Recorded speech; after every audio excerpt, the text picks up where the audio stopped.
Hello, everyone, and welcome back. Today, I have a special guest. I am talking with Erica Hoke, and she's going to tell us about her amazing story of overcoming infertility. Welcome, Erica. Hi, thanks for having me.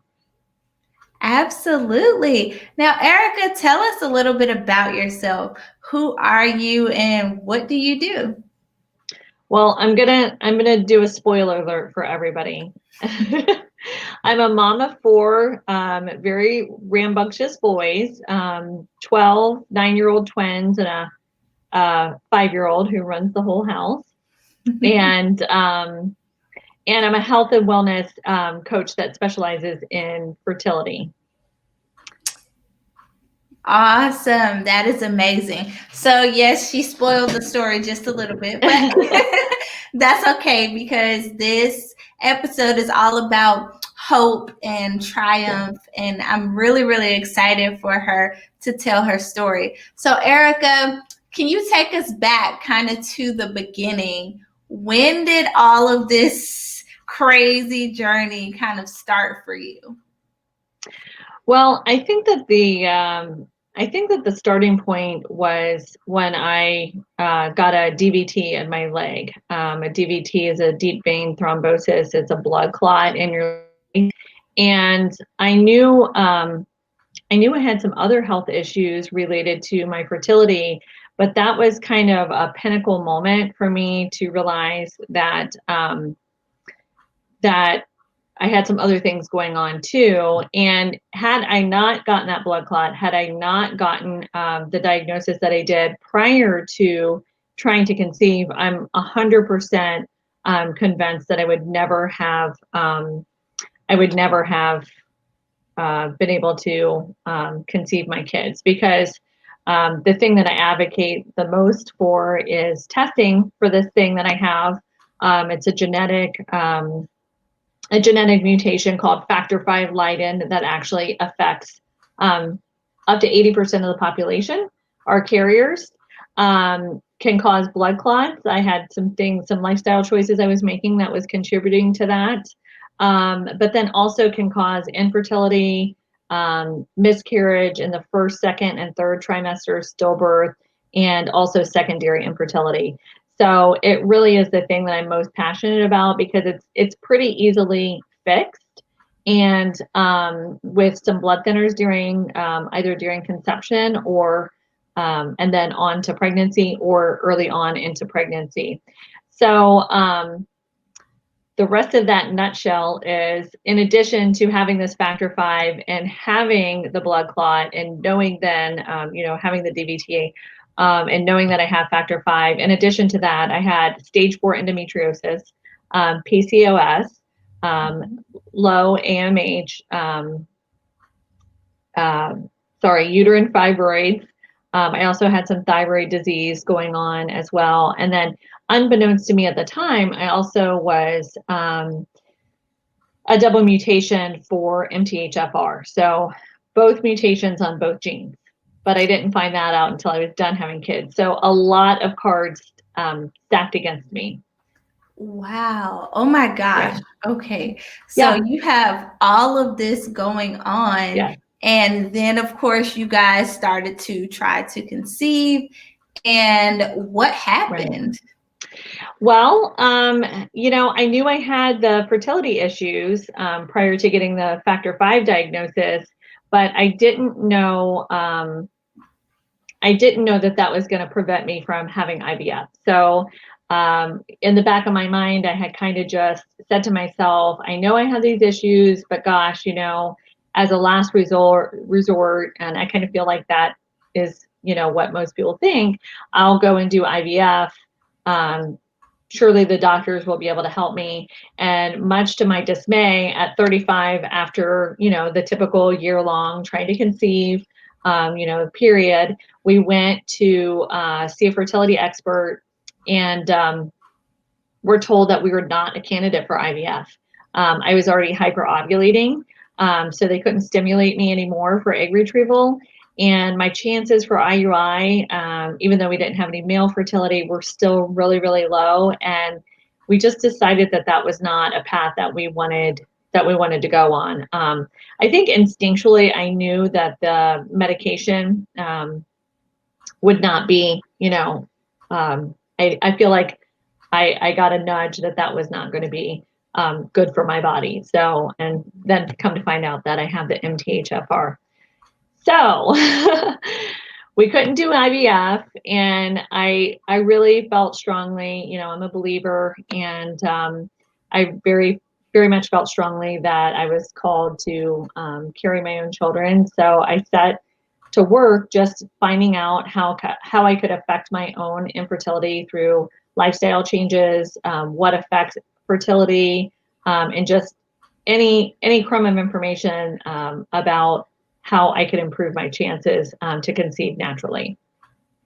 Wow. Okay. So you guys have gone through all of this. You've been told that you're not a candidate for IVF. No. And then you start to go on this journey. And I think that's one of the things that leads most of us that have dealt with infertility down this healthy lifestyle, healthy living type of path.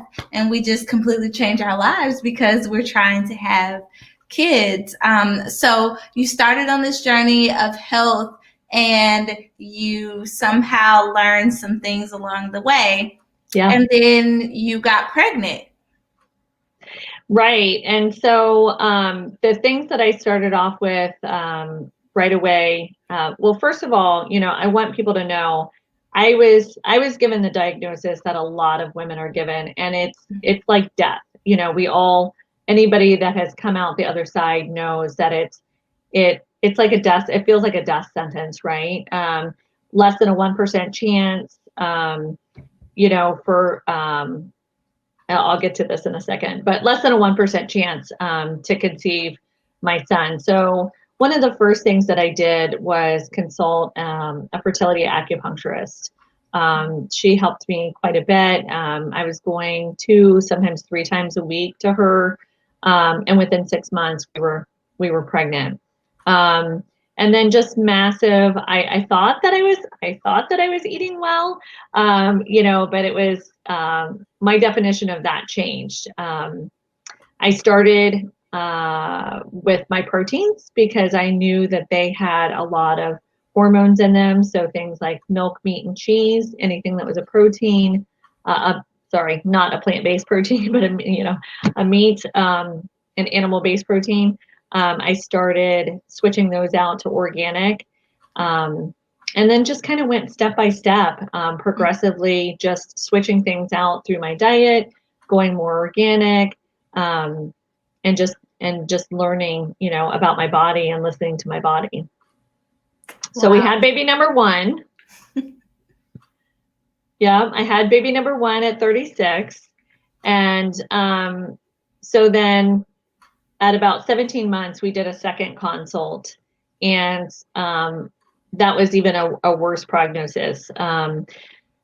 They looked at my egg count, and it was even worse. And they said, not only can we not help you, but we're going to kick you out of the practice. You're going to have to use donor eggs. That's it. So I came to find out, fertility doctors are rated on their success rate. So if they don't feel like you're a good candidate, then they dismiss you out of the practice so that they are not, you don't affect their numbers, right? So we made a really, really hard decision to bring me home, even though financially it was not an easy thing to do. We sold our house. We moved into a rental. I quit my job so that we could downsize. And then with 2 months of going on sabbatical for my job, I was pregnant with my twins. Wow. Yeah. Now that's amazing because, again, here we are, low AMH, and so many people get that diagnosis. I had it. Yeah. And, you think, oh my God, there's no way I can conceive. I had my daughter with low AMH before I even knew that it was a thing. Right. So, yeah. We're walking around with all of these diagnoses, and you're eating well.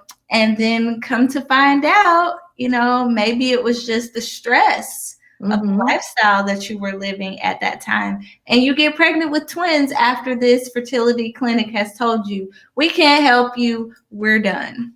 We're done. And not only that, you're going to need donor eggs. Yeah. Wow.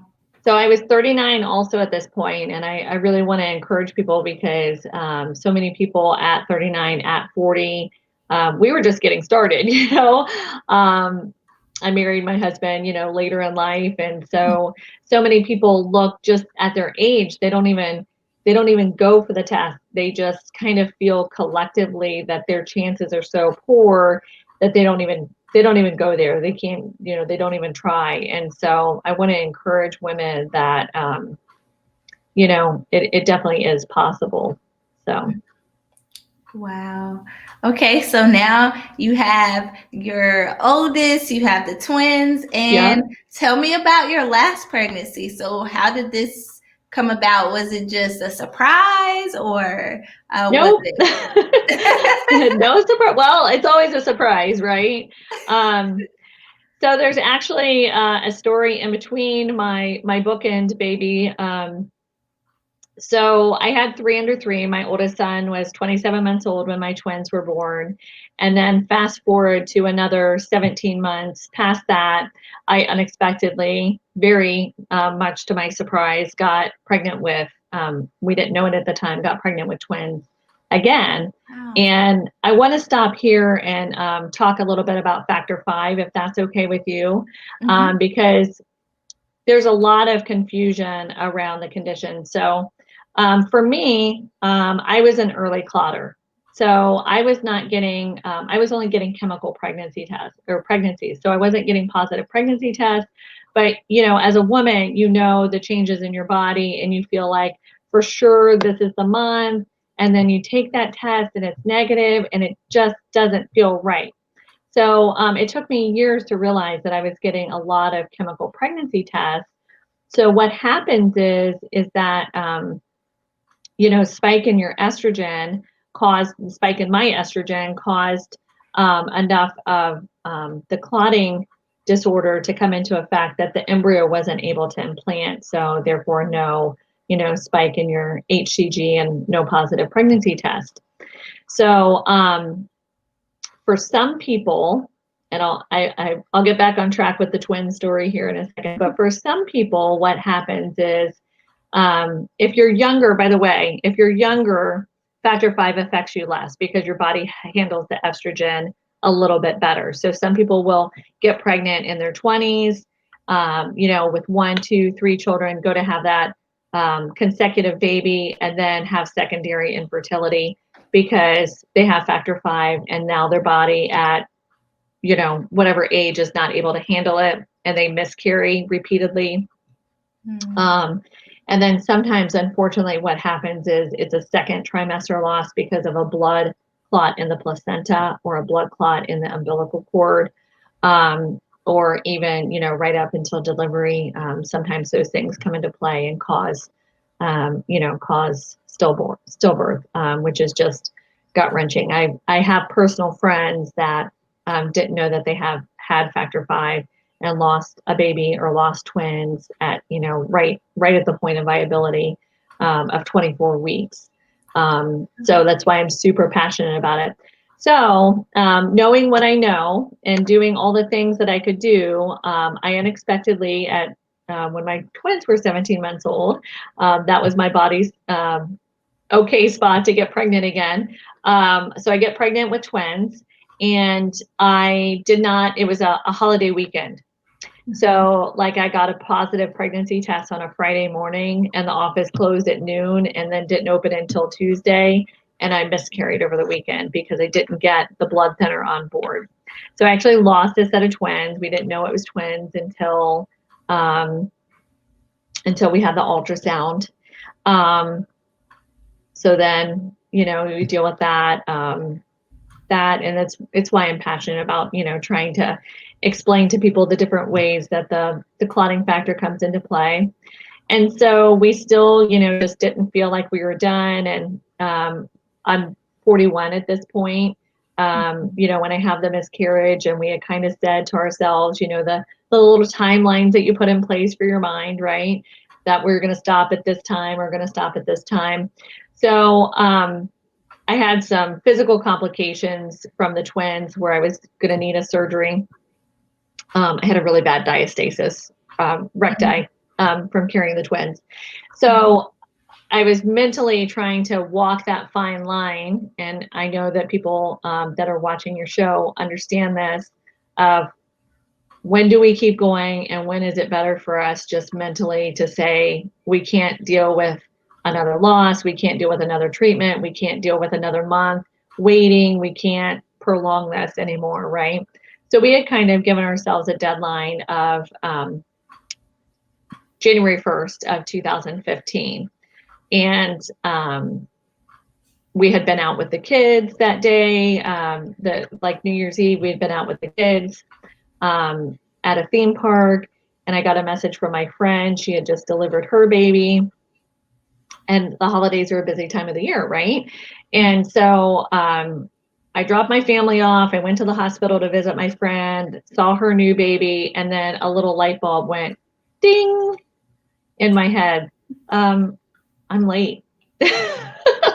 I was late, and I had just in the busyness of things. So literally on on the 11th hour of kind of, giving up on our dream to have another child, we found out that we were pregnant with our fourth son. Wow. Wow. Yeah.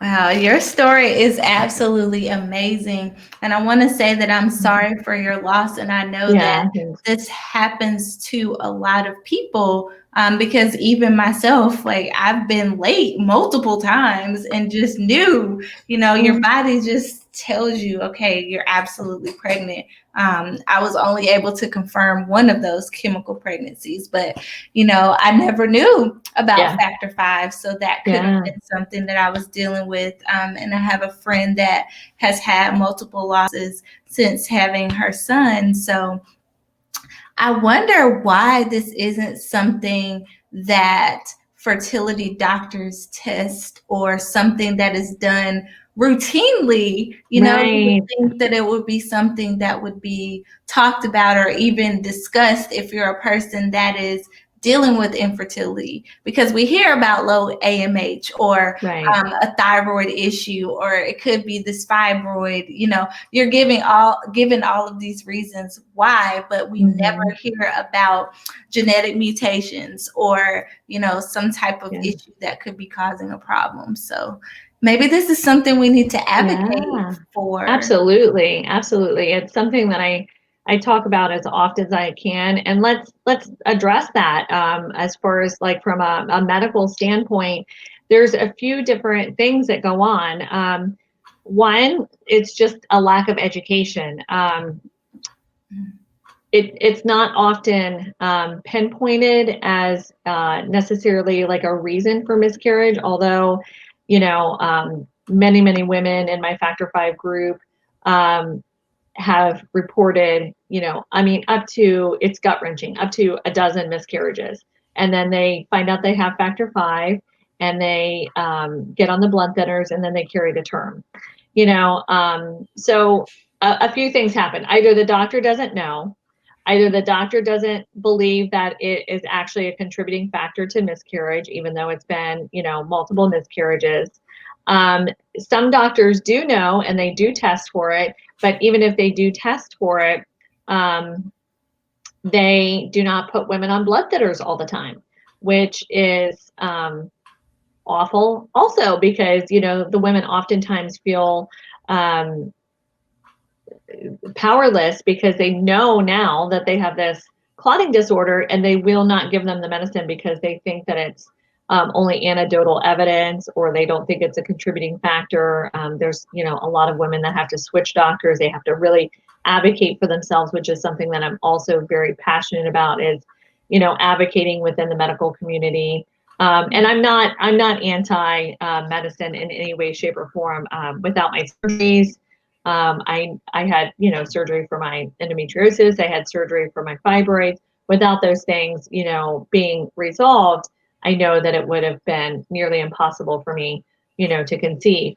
But you should have a doctor that you feel heard by, and you should, if you've done your own research, that doctor should at least listen to you and hear what your concerns are.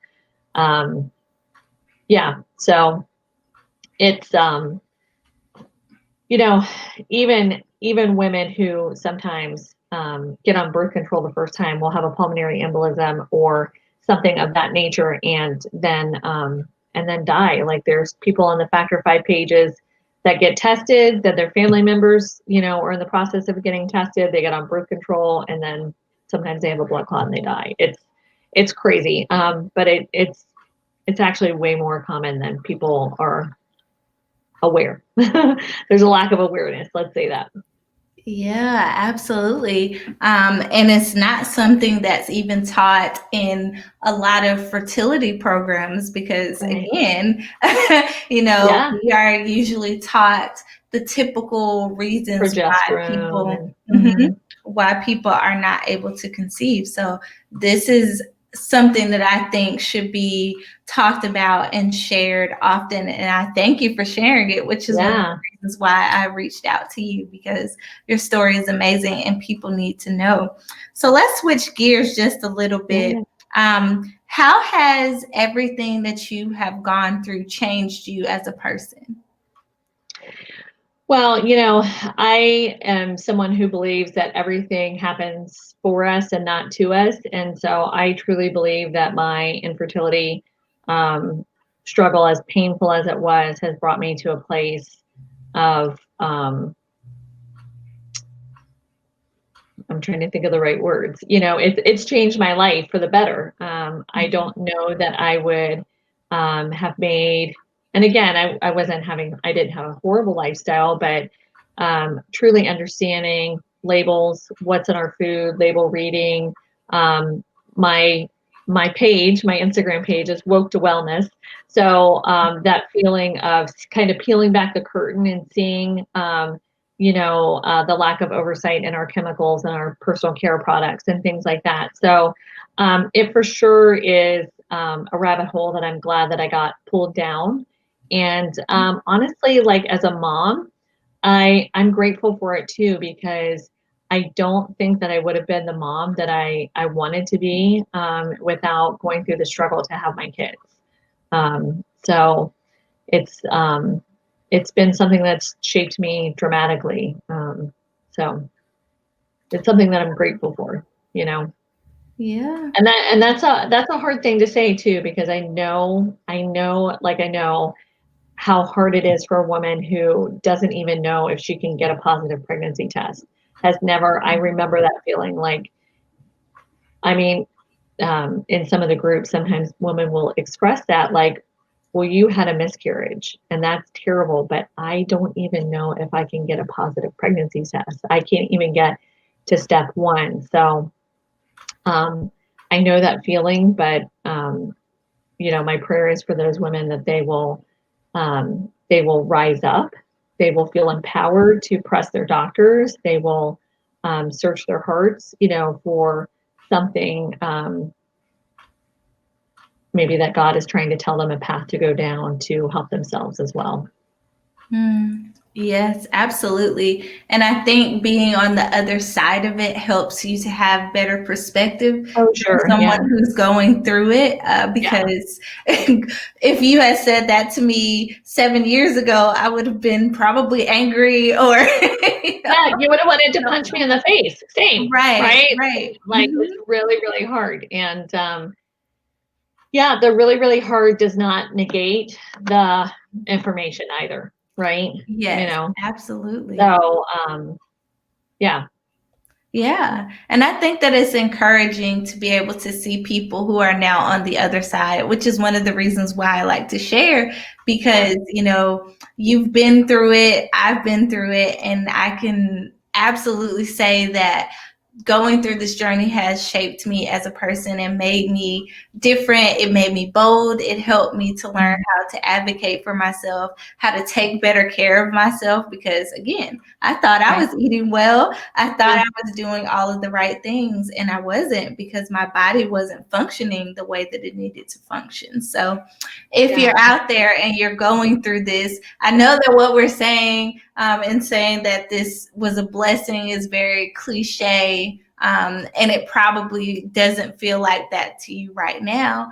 But eventually, when you've gone through it and you've been able to see the changes that you've been able to make in yourself as a person, and when you get to the other side, you may feel that way as well. Hopefully, you will feel that. Hopefully, you will feel that way. Yeah.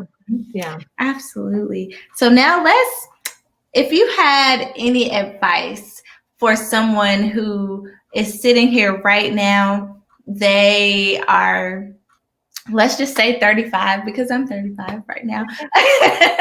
They are 35 years old, and they've been told that they have low AMH. There's no way that they can conceive. They have everything in the book, and all the odds are stacked against them. What would you say to them? I would just say don't believe it. I think that there's very few instances, first of all, we have to say, like, we don't create life, right? Mm-hmm. So there's the whole spiritual aspect of it. So find hope where it speaks to you. Press on and listen to your body. Look for resources. Ask God or ask the universe for resources to be given to you, and just start evaluating what it is that you can actually do. What's in your control, right? We all really like to be in control. So what is it that you can actually control? What impact can you have on your own fertility? There's, tons of research. There's tons of people like myself, who offer you that kind of support. Most of what I do is find gaps in testing, find gaps in lifestyle where you think that what you're doing is the right thing. A lot of people take things like synthetic vitamins. If you're taking synthetic vitamins and you're like me and have a double MTHFR mutation, you're poisoning your body. Synthetic vitamins are poison for everybody, but especially if you have some other underlying things going on. So I wouldn't dismiss anything as being too small of a contributor to your fertility, because the potential of your fertility, that's what I would say. It's a really hard road, and a lot of times people will say, and I remember, so you don't get me wrong, I'm not saying it's easy, okay? So I see people all the time, or people all the time will say to me, 1 cup of coffee cannot possibly affect my fertility. Well, coffee really is acidic. It causes your gut not to be able to absorb minerals, all kinds of things. The same thing with alcohol. Well, 1 glass of wine. And don't get me wrong, like we all like fall off the wagon or go astray, but you have to just say, oops, I recommit, and go back on the path, and not, waste a week, a month, 6 months, because you had a glass of wine, or you had a cup of coffee. And for everybody, that's not necessarily everybody, but it could be you. You could be the one that should not be having that glass of wine. You could be the one that should not be having the coffee,